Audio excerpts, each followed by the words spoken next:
The event known as the Transfiguration is one of the most remarkable moments in the earthly ministry of Jesus Christ. In Matthew 16, verse 28, Jesus told his disciples that some standing here would not taste death until they saw the Son of Man coming in his kingdom. Only 6 days later, Jesus took Peter, James, and John up into a high mountain where they witnessed something extraordinary. There Christ was transfigured before them, and his face shone like the sun while his garments became white as light. This moment was not simply a miracle, it was a preview of the kingdom glory that Jesus had promised. The 3 disciples saw with their own eyes the majesty and authority of the Son of Man. They were not hearing a prophecy about the distant future, they were witnessing a glimpse of it. This fulfilled what Jesus had just told them. Some standing there would see the Son of Man coming in his glory before they died. Yet something even more remarkable occurred. Standing with Jesus on that mountain were Moses and Elijah. These 2 figures were not random visitors. Moses represented the law, and Elijah represented the prophets. Together, they symbolized the entire testimony of the Old Testament scriptures pointing toward Christ. Their appearance confirmed that Jesus was the fulfillment of everything that had come before. The law and the prophets had spoken about the coming kingdom and the Messiah who would reign. On that mountain, the disciples were witnessing the meeting point between the Old Covenant promises and the glory that would ultimately be revealed in Christ.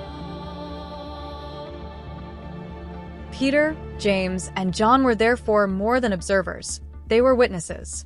God allowed them to see this moment so they could later testify that Jesus truly is the promised king. This would become extremely important after Christ's resurrection, when the apostles began preaching to the people of Israel. In the early chapters of the book of Acts, Peter continues preaching directly to the Jewish nation, calling them to recognize Jesus as their Messiah. The kingdom message was still being proclaimed to Israel. Peter himself later referred back to the Transfiguration, saying they were eyewitnesses of his majesty when they saw him on the Holy Mount. However, as the book of Acts progresses, God reveals something that had previously been hidden. Through the Apostle Paul, a new revelation is given, what Paul calls the mystery. This mystery reveals that salvation through Christ would extend fully to the Gentiles apart from Israel's covenant system, forming the body of Christ. According to this understanding, the present age is the dispensation of grace, where both Jew and Gentile are saved by faith through the finished work of Christ. This mystery program was not clearly revealed in the Old Testament, but was made known through Paul by direct revelation from the risen Christ. Many who study Scripture in this way believe that this mystery age will continue until the rapture of the church, when the body of Christ is gathered to the Lord. After that, God's prophetic dealings with Israel will resume as the Scriptures concerning the kingdom move toward their final fulfillment. Seen in this light, the Mount of Transfiguration stands as a powerful witness. It connects the law, the prophets, the apostles' testimony, and the coming kingdom glory of Christ. It reminds us that God's plan unfolds step by step, and those who saw Christ on that mountain were given a glimpse of the glory that will one day be revealed to the whole world.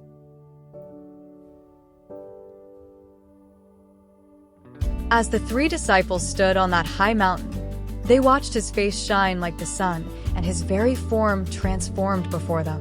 In that moment, they weren't seeing the full arrival of his kingdom. They were being given a glimpse of the glory that is yet to come.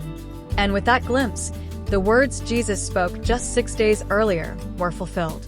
He had said that some standing there would not taste death until they saw the Son of Man in his kingdom. Here, on this mountain, Peter, James, and John were granted that preview of his heavenly majesty. If this message has blessed you, we invite you to stay connected with us. Like the video, share it with someone who needs encouragement, and subscribe to the channel. And don't forget to ring that bell so you never miss future teachings and messages.